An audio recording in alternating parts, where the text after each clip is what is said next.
Taotlusvormi täitmist alustage siis vajutades rohelisele nupule ja kõigepealt tuleb teil siis valida rippmenüüst õige taotlusvoor, kuhu te soovite selle taotluse esitada. Seejärel pange siis projektile nimi.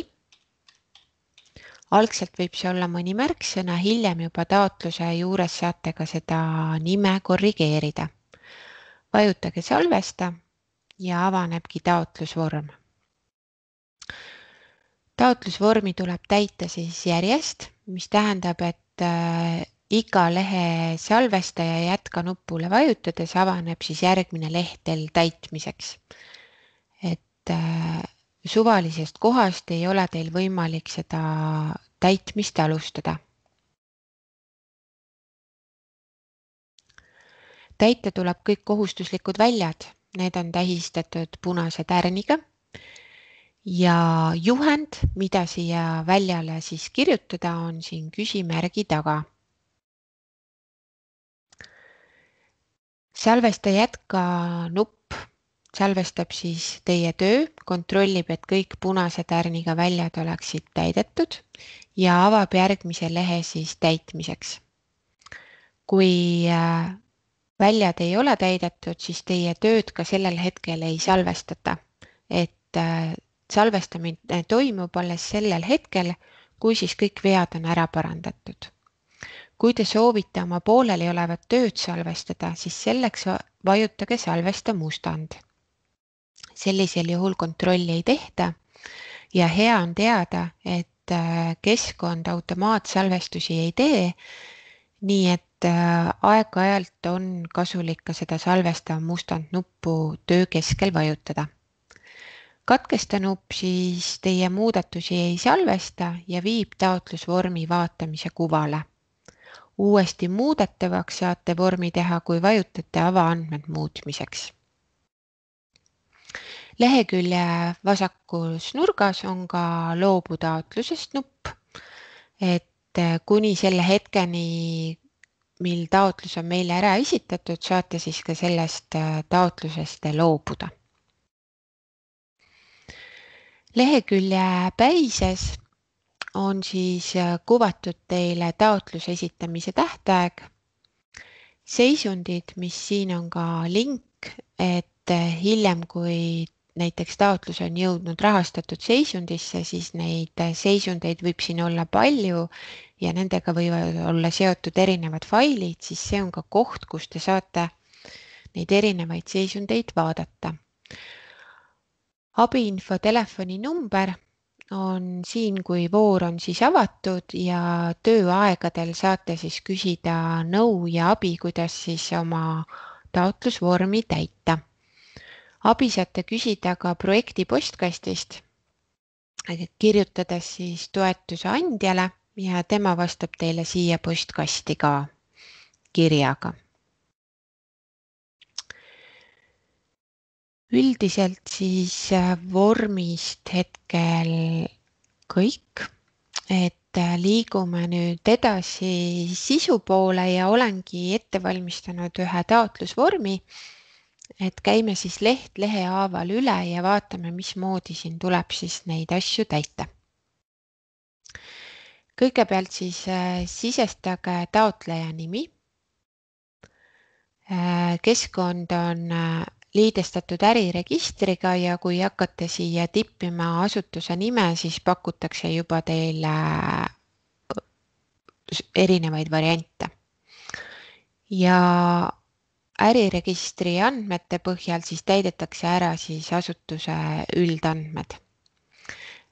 Edasi tuleb teil märkida pangakonto. Maksesaaja pangas nimele peaksite pöörama tähelepanu siis, kui teie maksesaaja nimi pangas on teistsugune kui teie asutuse nimi äriregistris. Ehk taotleja nimi ja maksesaaja pangas siis erinevad. Siis teil tuleks seda maksesaaja pangas nime korrigeerida. Projekti kulude käibemaks. Rippmenüüs on 2 valikut. Saab küsida riigilt tagasi, jääb kulu tegija kanda. Jääb kulutegija kanda valige siis, kui teie projekti kulude käibemaks läheb otse asutuse kulusse ja te riigilt või kuskilt mujalt hüvitist selles osas ei saa. Ja sellisel juhul kalkuleerite te eelarvesse kõik kulud koos käibemaksuga. Kui aga valite saab küsida riigilt tagasi käibemaksu, siis käibemaks ei ole abikõlblik ja eelarves on kõik kulud teil ilma käibemaksuta. Järgmine lahter on riigihanke kohta, et kas te peaksite neid projektis läbi viima. Jällegi rippmenüüs 3 valikut, kuid abiinfo juhendab, et siin voorus tuleks teil valida siis ei kohaldu. Kontaktisikud. Kontaktisikuks tuleks siis lisada kõik need inimesed, kes peaksid seda taotlusvormi siin e-toetuse keskkonnas nägema. Lisaks sisestajale peaks kindlasti olema siin nimekirjas ka see isik, kes siis allkirjastab selle taotluse. Kui on vajadust ka rohkematel inimestel seda taotlust näha või teil ongi tööjaotus tehtud, et mingi osa täidab üks inimene ja mingi osa teine, siis kõik need inimesed te siia kontaktisikuks siis lisage, aga meeles tasub teil pidada, et nad kõik on ühesuguste õigustega, vaatamata siis isiku rolli valikule. Ehk nad kõik saavad seda taotlust siis muuta, kustutada, allkirjastada. Et sellelt lehelt nüüd edasi pääseda, siis lisaks sisestajale peab kindlasti olema siin ka isik, kelle juures on roll kontaktisik või projektijuht. Et saate sisestajale selle rolli kas siis juurde valida. Teil tuleb sellisel juhul veel täiendada seda vormi, lisades juurde telefoni ja e-posti aadressi. Ja kindlasti vähemalt ühel isikul peab olema tehtud linnukene, et isik soovib saada teavitusi e-postile. See tähendab seda, et kui siia projekti postkasti kirjutatakse mõni teade, siis teile tuleb sellele meilile, mis siin on, teavitus, et palun tulge vaadake e-toetuse keskkonda, et teie projekti postkasti on laekunud kiri. Selliselt ei pea igapäevaselt käima siin keskkonnas ja jälgima, mis siin toimub. Et vähemalt ühel isikul siis peab olema tehtud see linnuke. Ja teavitusi siis saate nende erinevate tegevuste kohta ehk kirjavahetus postkast, kui selle projekti seisundid muutuvad, kui projekt on saanud rahastuse ja te jõuate ka maksetaotluste ja aruanneteni, siis selle kohta saab ka teavitusi. Et neid teavitusi te saate muuta, kui te enda seadistusi ka siin muudate. Et siin te saate siis teha valikuid, et milliseid teavitusi te soovite siis saada. Ja seda siis saab iga kontaktisik ise oma keskkonnas siis teha. Et see siis on see isikupõhine, mitte siis taotlusvormipõhine. Nii. Järgmine lahter on siis teave taotleja kohta ja jällegi siis abiinfo annab hea ülevaate, mida te siis peaksite siia lahtrisse kirjutama. Kõik lahtrid täidetud, vajutame salvestaja jätka ning liigume järgmisele lehele. Sellel lehel ongi siis projekti nimi ja soovi korral saate seda muuta ja täiendada ja peate oma projektile siis määrama alguse ja lõpu. Jällegi tasub abiinfot lahti võtta, sest siin on väga konkreetne juhis, et käesolevas voorus on kindlaks määratud, et projekt peab algama 30. aprillil 2021 ja lõppema siis 30. aprillil 2022. Edasi küsitakse, et kas te taotlete kusagilt mujalt nende samade tegevuste jaoks raha. Kui te ei taotle kuskilt mujalt raha, siis te vastate ei, aga kui te esitate sarnase taotlusega kuskile mujale, siis te peaksite selle siia kirja panema. Edasi salvestajatkaga liikudes avaneb siis sisuleht. Siin on juba rohkem kirjutamist ja siia siis pannaksegi kirja, mis see projekt siis endast kujutab. Kõigepealt siis tehke linnukene valdkonna juurde ja järgmine koht on projekti väljund, mis on siis taotlusvoorus teile ette antud. Kuigi siin on võimalus teil endal ka neid väljundeid juurde lisada, siis jällegi abiinfos juhendatakse, et palun mitte seda teha. Järgmised on siis sisulahtrid. Siin on piiratud tähemärkide arv ja kuvatakse teile siis seda, mis on alles jäänud. Seda teksti on teil võimalik siis erinevate nuppude abil ka redigeerida. Kõigepealt siis on vaja teil kirjeldada olemasolevat olukorda ja anda ülevaade, miks see projekt on vajalik. Seejärel kirjutage, mis on selle projekti eesmärk ja millistele tulemusteni te jõuate. Siis tuleb teil anda lühikene ülevaade ehk teha väike kokkuvõte sellest, mida see projekt endast kujutab. Ja järgmine lahter on projekti tulemuste jätkusuutlikkus, kus te siis kirjeldate, mis saab sellest projektis loodust objektist peale projekti lõppu. Investeeringu puhul siis peate ka kirjeldama objekti edasise avaliku kasutust. Kogukonna kaasatus projekti elluviimisele, kasusaajad, määratlete piirkonna ja lõpus saate siis täpsustada veel kord seda kasusaajate ringi, ehk kes on siis see sihtrühm, kellele siis otseselt need projektitegevused on suunatud. Kuna siin on palju tekstiväljasid ja palju kirjutamist, siis sellel lehel kindlasti vajutage aeg-ajalt salvesta mustandnuppu, et teie tehtud töö siis kaotsi ei läheks. Kui kõik väljad on täidetud, liigute edasi näitaja lehele. Näitajad on teile ette antud ja peaksite siis vastavalt oma projektile kirja siis panema need sihtväärtused, mis siis saavutatakse. Kui teie projekt ei ole suunatud mõlema näitaja saavutamisele, siis üks nendest näitajatest on 0 ja teine on siis 0-st suurem number. Projekti algväärtus on teil siis alati 0.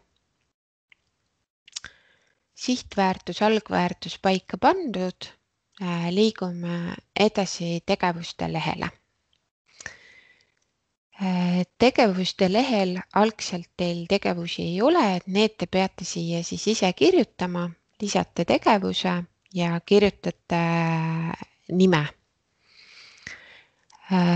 Igat üksikut väiksemat tegevust eraldi niimoodi sisestama ei pea, vaid mõelge siis läbi, et koondate erinevad väiksemad tegevused kokku mingiteks rühmadeks. Et näiteks kui teil ongi projekt objekti korrastamine ja teenuste arendamine, et siis võikski olla teil üks tegevus objekti korrastamine ja teine arendamine ning siin mõlema tegevuse all täpsustuse lahtris siis kirjutate täpsemalt lahti, milliseid väiksemaid tegevusi te siis siin teete.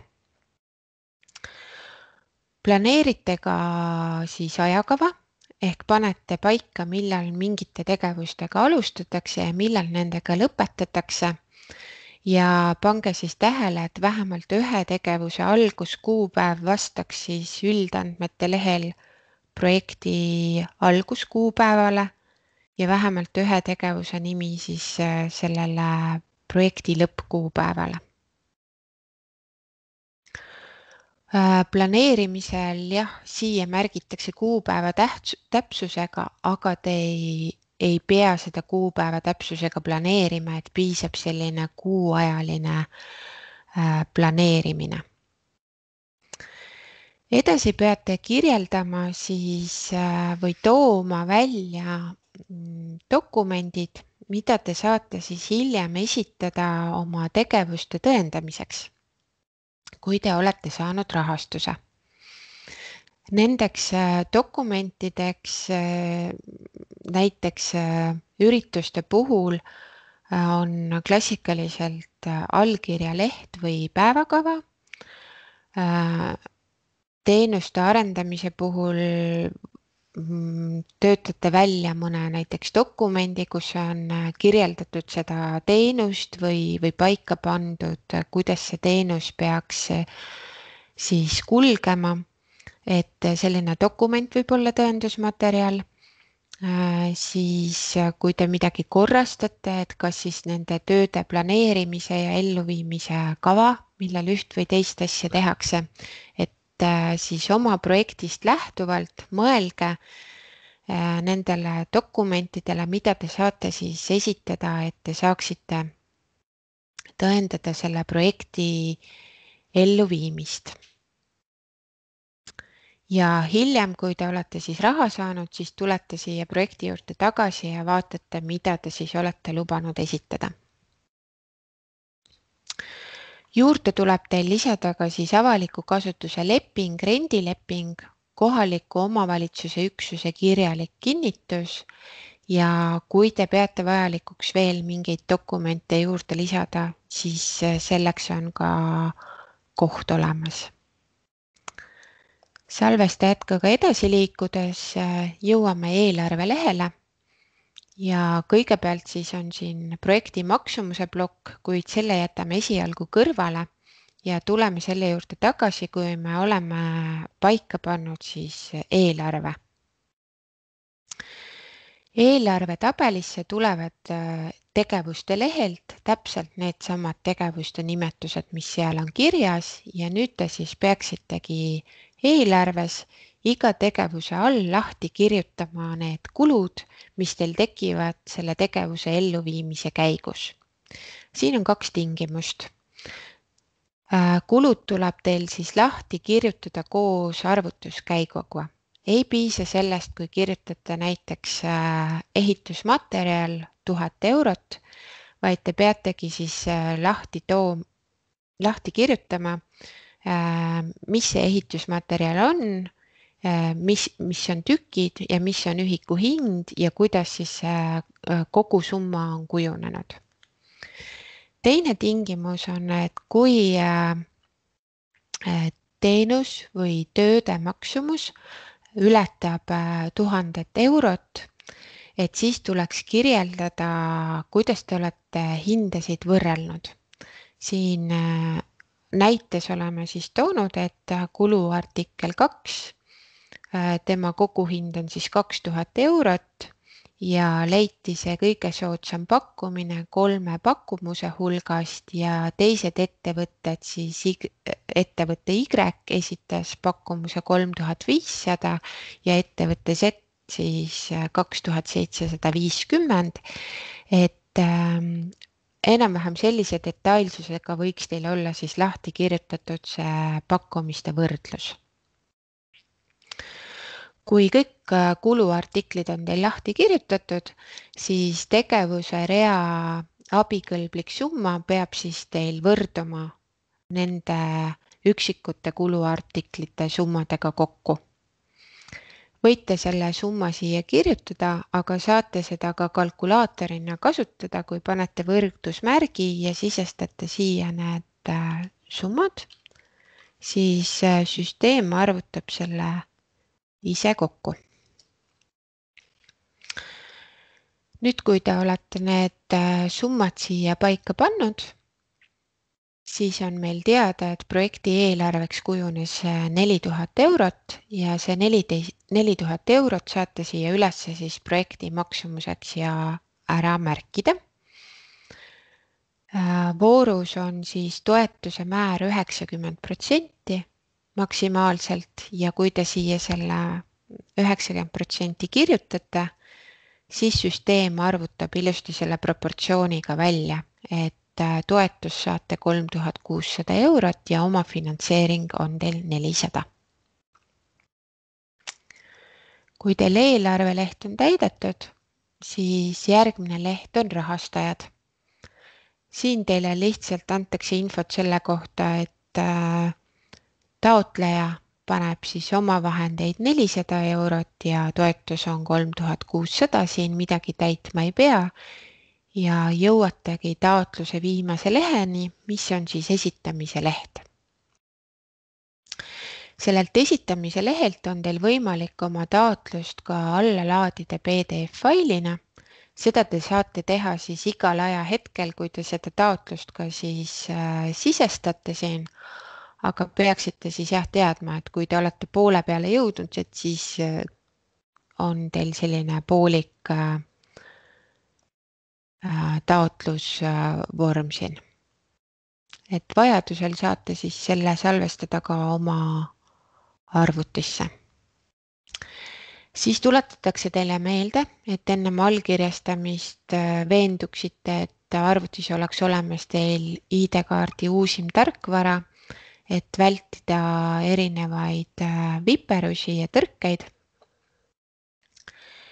Siis tuletatakse veel meelde, et see isik, kes peaks selle taotluse allkirjastama, et tal on selleks olemas ka õigused, et kas siis äriregistrist tulenevalt või siis kui on volikirja alusel antud õigus, et siis kindlasti see volikiri oleks siia taotluse juurde teil ka lisatud.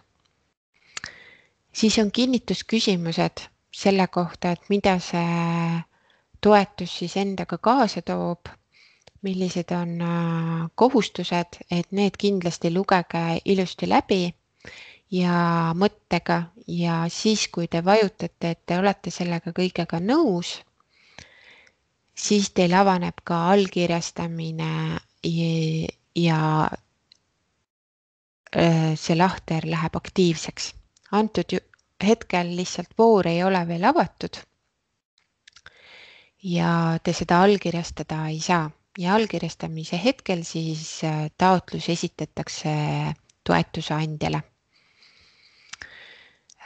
Juhin veel tähelepanu, et taotluse voorus on kellaajaline tähtaeg ehk kindlasti kella 16:30 peavad olema kõik taotlused esitatud. Peale seda kellaaega saab veel taotlust esitada, aga toetuse andja ei hakka seda menetlema, et selles mõttes ei tasu jääda viimasele hetkele. Ja alustage kindlasti seda taotluse allkirjastamist vähemalt paar tundi varem, et tagada see, kui tekivad mingid tõrked, siis teil on veel aega nendega tegeleda ja neid probleeme likvideerida.